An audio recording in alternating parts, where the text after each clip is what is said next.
What's up everybody? My name is Elliot and welcome to what I would call a quick review or a quickie, whatever you want to call it. Anyway, today we are here with a 2012 Mini Cooper S Coupe.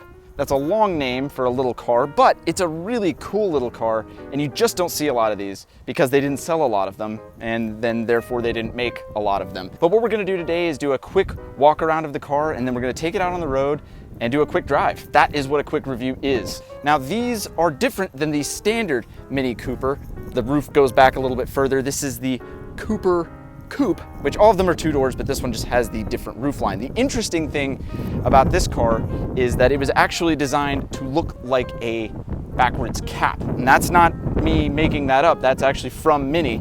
This portion here is meant to look like a hat with the bill facing backwards. It was obviously meant to appeal to the youth, and I will say it is a little bit more of a sporty design than the regular Mini Cooper, but the cool thing about it is they deleted the rear seats, so it's just a two-seater.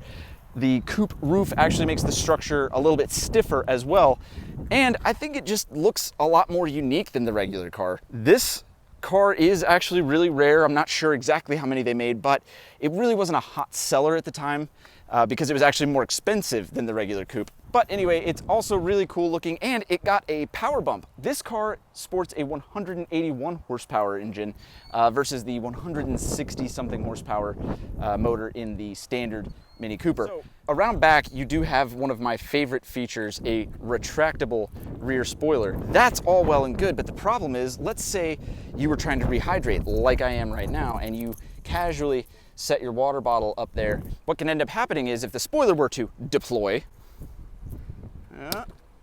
and there goes your water. See, that is not good for aerodynamics. Although the rear spoiler being up at all does make this thing look awesome. I'm a huge fan of active aero on any car. It also has a different exhaust. All of them are in the center, but this one has like different exhaust tuning, so that's part of where they gained the power from. But overall, this thing is just really unique looking. You never see anything like this on the road. Inside, it doesn't look like there'd be a lot of room, but there's actually like a ton of room. And these roofs, they're bubbled out, so you have even more headroom for driver and passenger. And there's also a trunk pass-through. So despite its looks on the outside, inside it's really practical. The interior also has like a wood grain finish. And of course the classic massive Mini Speedo readout, which is really cool. It still has a tach. This one is of course a 6-speed manual, which I feel like is a must in these cars. It's the only way to really experience them the way they were meant to be experienced. This particular car also has Harman Kardon speakers, aluminum pedals, which is pretty standard, but it still gives this car a really sporty feel. And of course, the other really cool Mini feature that all of them have, but it's still neat and you don't see it on any other car, are these guarded toggle switches, which are just awesome for everything. I mean, rolling up the windows never felt so cool. It's just a neat interior with a lot of original design cues that you just don't see on other cars, which, like it or love it, I really appreciate originality, especially when so many cars today are so standardized. Let's move on to the outside and take a look under the hood. Now, sneak peek, I am filming a little bit with 100% Jake here, and it took us a minute to open this hood. You see, of course, now that I'm filming, it's gonna take me another minute. Oh, here we go. So there we go, open it up. And it's just a huge hood, and as you can see, there's cutouts for the headlights, which is really cool. So it turns into this massive clamshell hood. Anyway, under here is the 181 horsepower turbocharged power plant. And the cool thing about this is you can see the turbo. A lot of times, the turbo's back here and hidden and tucked away. Nope, turbo is right up front. And yeah, it's a little guy. Here's my hand and here's the whole turbo system. You'll see when I get it out on the road, 181 horsepower actually feels very quick for a car of this size. I'm very impressed so far. And the packaging is really nice. Everything looks pretty accessible-ish for a front-wheel drive 4-cylinder turbo. And I guess if you need to service the headlights, that would be a pretty easy thing to do as well. And like I said, it's just cool to have the headlight cutouts up there. That's just neat. And this hood scoop is functional. I don't know if you can see that, but air actually does come through it. So that's always cool. I love functional design cues. Around back, you have the trunk. It doesn't look like there would be one, but there is indeed a trunk, and it's pretty big. Like, it doesn't look possible when you look at the other view of this car that it would open up that large, but it does. In here you got a cool cargo net, and as I showed earlier, a trunk pass-through, so you can put things like your tripod in there. Anyway, I'm just impressed with how practical this car is. I definitely didn't think it would be, given the looks on the outside. And again, it's just, I mean, what else do you say? It's a car that's designed to look like a hat. That's hilarious. Who thought that would be a good idea? The other thing that's kind of cool is you got these Union Jack mirrors and side badges, which is pretty neat. And these wheels work really well with this unique teal color. Overall, the car is just cool. And the cool part is you just don't see them ever, because they didn't make that many of them and they didn't sell that well. This car was over $32,000 new. This one's currently for sale for around $10,000. And from the little bit that I've driven it, I can tell you that is a really good car for that amount of money. I mean, this thing's impressive. Well, that's a quick walk around of the car. Let's take it out on the road and get it on some curvy streets, because that's really where this thing excels, is the curves. Sure, it's actually pretty fast in a straight line, but like I said, the curves are where this car shines. So let's head out. And like I said, quick review, 100% Jake is with us, as you know, for his driving tips. That's what Jake's good for as well. Well, I know. Really compliant ride, minimal road noise. I mean, that is the only thing that's there. Obviously, the road noise is louder than the car itself.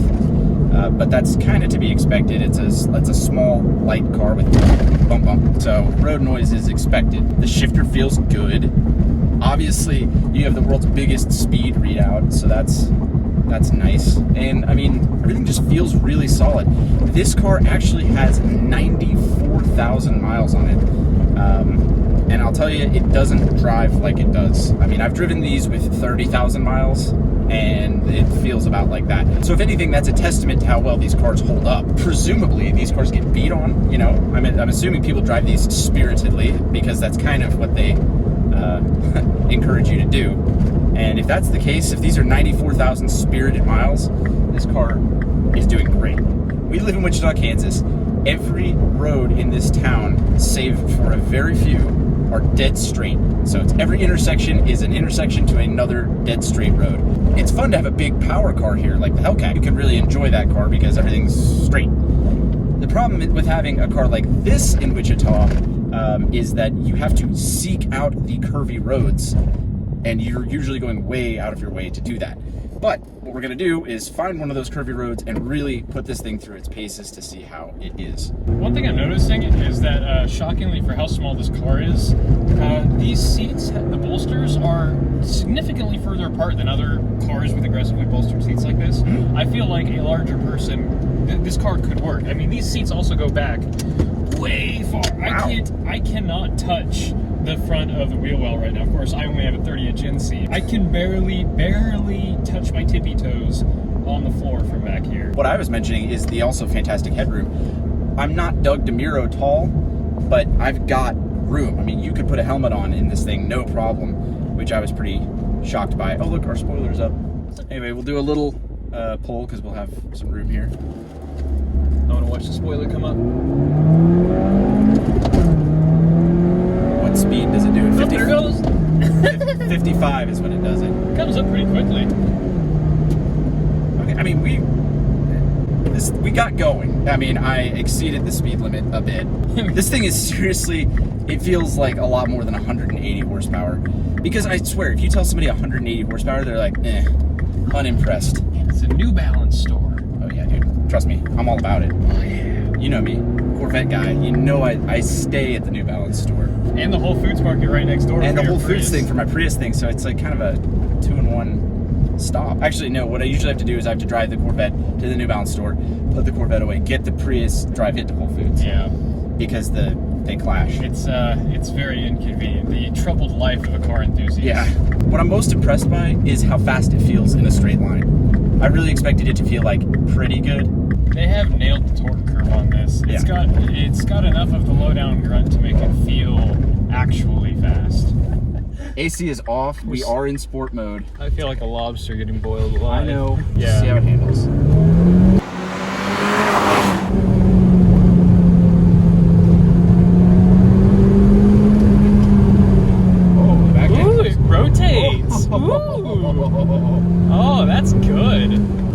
expect the rotation at the back end. That is Did you do the mini driving event? Yeah, they're a lot better at this than they were at that. Yes. I was so unimpressed at these in an autocross scenario, but at high speeds, the rotation that you're getting out of it, and I can back there. I can tell the transient handling effects when you get on and off the throttle in the corners are really well balanced. Third, he's fine through here. This is impressive. Feels punchy.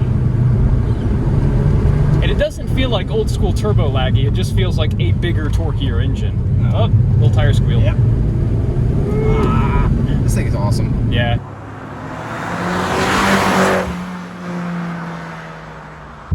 How did it sound on the outside? Good.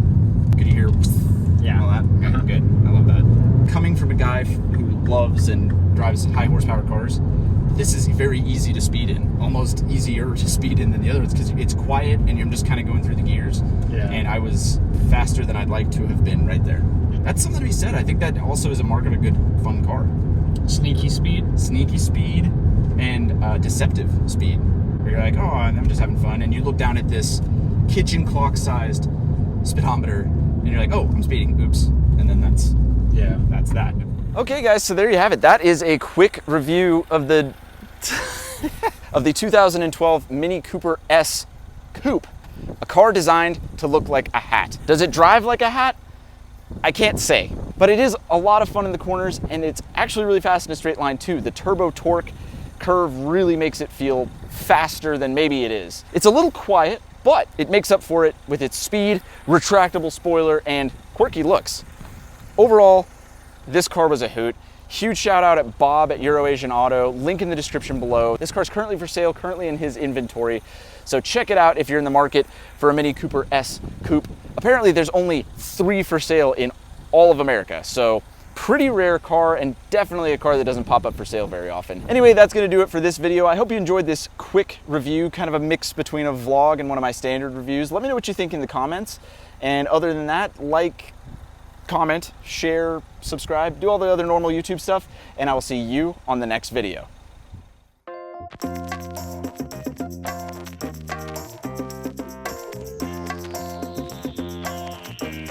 Bigger, small, cheaper, expensive, Active Aero is just cool. And this car is no exception. Thank you, 100% Jake. Great spoiler actuation. What can happen is, oh wait, more. Oh. Well, that can happen. That's a lot more aggressive than I ever drive through here. Really? Yeah. Mini Cooper S Coupe. Wait.